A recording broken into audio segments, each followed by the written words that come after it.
सुगस JP power ventures limited के lenders की खबर जो कि लगभग एक महीने से चल रही थी। अगर आप नहीं जानते और चैनल पर पहली बार आए हो तो आपको पुरानी खबर एक बार पता होनी चाहिए जो हमने एक महीने पहले डिस्कस कर दी, क्योंकि एक महीने पहले ही आई थी। वो आपको देखने को मिलती है कि जेपी पावर वेंचर्स लिमिटेड के जो लेंडर्स हैं जैसे कि आईसीआईसीआई बैंक लिमिटेड और भी बाकी के लेंडर्स, वो डेट रिस्ट्रक्चरिंग जो 2019 में की गई थी उसके लिए सीसीपीस आए थे और 3800 करोड़ का जो पूरा का पूरा फंड से एक्सटेंड किया गया था कंपनी के अंदर। ये पूरा पैसा यहाँ पर आप कहो कि सीसीपीस को अप्लाई करने के लिए लेंडर्स की तरफ से हटाया जाएगा यहाँ पर और नए नाम आगे आएंगे और ऑलमोस्ट वही नाम रहेंगे जो आपको जेपी एसोसिएट्स के अंदर देखने को मिले बिडिंग में। ठीक है, जेपी एसोसिएट की कहानी काफी अलग जा चुकी है और जेपी पावर की कहानी थोड़ी अलग हो जाती है। बीच में एक सेपरेट लाइन है जिसको समझने के लिए आपको पिछले वीडियोस देखने पड़ेंगे इस साल के जेपी पावर और जेपी एसोसिएट्स के सेपरेटली।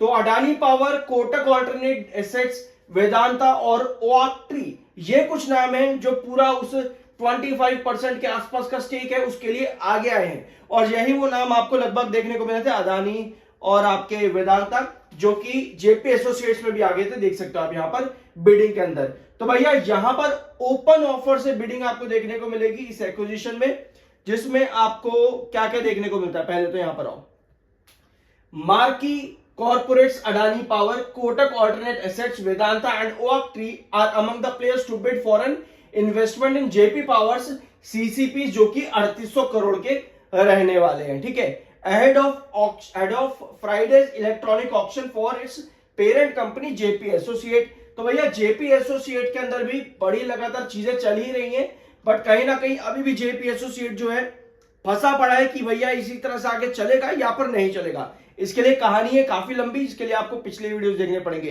तो ये चीज है जेपी एसोसिएट के अंदर ओपन ऑफर जो है आपको वो जल्दी शुरू होता देखने को मिलेगा और जेपी एसोसिएट में देखना ये है कि कौन यहां पर बनता है मेजॉरिटी के अंदर इस सीसीपीस में। तो ये बड़ा इंपॉर्टेंट डिसीजन है और स्टेप भी है जेपी पावर में, स्पेशली जो लेंडर्स यहां पर थे जो 2019 में आए थे डेट रिस्ट्रक्चरिंग के लिए। ICICI bank, central bank, Canara bank, life insurance और यूको बैंक जैसे कुछ ये नाम थे जो कि 2019 के डेट रिस्ट्रक्चरिंग में जेपी पावर में आगे देखने को मिले थे। टेक्निकल पॉइंट ऑफ व्यू पे 36.0 का एमएफआई है, 40.7 का आपका आरसी है। टेक्निकल्स न्यूट्रल है और कहीं ना कहीं स्ट्रेंथ भी यहां पर मिली है। और पिछले काफी दिनों से अगर आप वॉल्यूम डिलीवरी देखोगे ना स्टॉक की, तो आपको नजर आएगा लो वॉल्यूम है और डिलीवरीज हाई, 54%, 57% के आसपास की डिलीवरी रेगुलर बेस पे। तो ये जो अपडेट अब आई है सीसीपीस को लेकर के, ये बहुत एंटीसिपेटेड अपडेट थी। लगभग एक महीने पहले इस पर फाइनल खबर आई थी। उसके बाद में जेपी पावर के अंदर आपको कहां से गिरावट दिखी थी?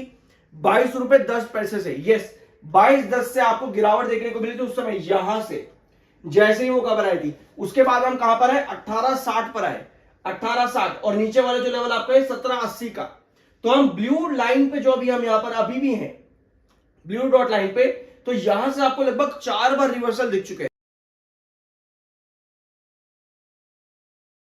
आज का रिवर्सल भी लगभग 1860 के हैंगिंग सपोर्ट से ही आया है जैसे ही खबर आउट हुई है।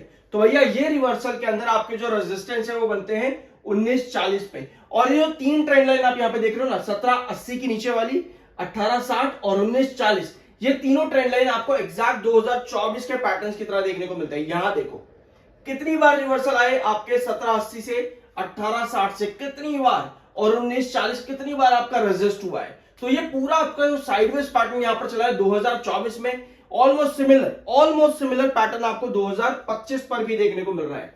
एक बड़ा डाउनवर्ड वेजेस पैटर्न बनाने के बाद में, डाउनवर्ड वेजेस पैटर्न बनाने के बाद में आपका एक लंबा साइडवेज पैटर्न चल रहा है। लगभग एक महीना हो चुका है इस साइडवेज पैटर्न को, लगभग एक महीना। और इस पूरे पैटर्न में 1780 नीचे वाला बेस, मिड बेस आपका बनता है 1840, 1860 के आसपास, एक सेकंड, यस, 1860 के आसपास का मिड बेस आपका बनता है और रेजिस्टेंस बनता है आपका 1940।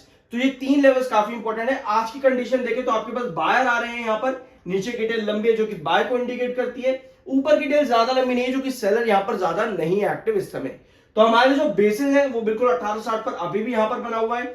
एक बार, दो बार, तीन बार और अब चौथी बार यहां पर एक बार फिर से आज के दिन रिवर्सल बना है हैंगिंग सपोर्ट लेने के बाद में 1860 पे, क्योंकि कल के दिन 1860 के नीचे क्लोजिंग आ गई थी और आज भी कहीं ना कहीं गैप डाउन पर आए हैं हम। लेकिन अब अपर सर्किट जैसी सिचुएशन कहीं ना कहीं नजर आ रही है आप देख रहे हैं कि 1940 इस बार भी ब्रेकआउट होता है, यहाँ पर इस बार भी ब्रेक डाउन हो जाएगा यहां से, क्योंकि आपको किसी भी रेजिस्टेंस पर सस्टेन होने की जरूरत है।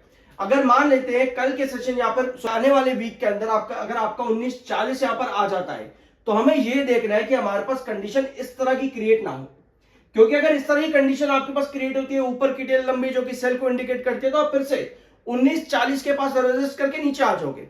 तो हमें चाहिए सस्टेनेबिलिटी, हमें चाहिए अच्छी कैंडल, जैसे ग्रीन कैंडल, बुलिश कैंडल हमको चाहिए जहां पे बायर आपके पास रहे।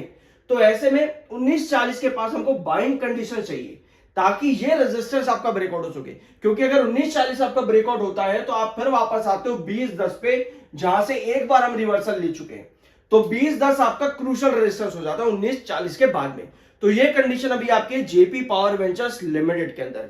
बाय सेल की कोई रिकमेंडेशन नहीं, वो आपकी अपनी मर्जी और ओपिनियन होना चाहिए। क्या आपको लगता है कि 1940 इस बार ब्रेकआउट हो पाएगा? तो कमेंट बॉक्स में यस या फिर नो में अपना ओपिनियन जरूर शेयर करना। आई होप कि वीडियो आपको पसंद आएगा। मिलता अगले वीडियो में।